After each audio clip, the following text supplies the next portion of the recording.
অস্ট্রেলিয়ার মাটিতে দীর্ঘ 23 বছর পর টেস্ট খেলতে নামছে বাংলাদেশ। আর ম্যাচের আগেই এলো বড় স্বস্তির খবর, লিটন দাস এখন শতভাগ ফিট। চোটের কারণে প্রস্তুতি ম্যাচ খেলতে না পারলেও প্রথম টেস্টে তাকে পাওয়ার বিষয়টি নিশ্চিত করেছে অধিনায়ক নাজমুল হোসেন শান্ত।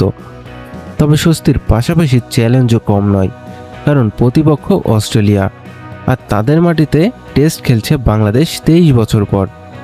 এর মধ্যেই প্রস্তুতি ম্যাচে অস্ট্রেলিয়ার একাদশের কাছে ইনিংস ব্যবধানে হার আরও বড় প্রশ্ন তুলেছে। কিন্তু এসব নিয়ে চিন্তিত নন শান্ত।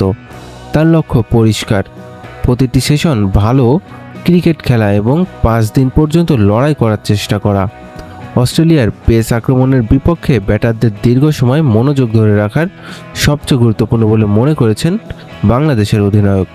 এখন দেখার বিষয় লিটনের প্রত্যাবর্তন আর শান্তর আত্মবিশ্বাস, এই দুয়ে ভর করে অস্ট্রেলিয়ার মাটিতে কি চমক দেখাতে পারবে বাংলাদেশ।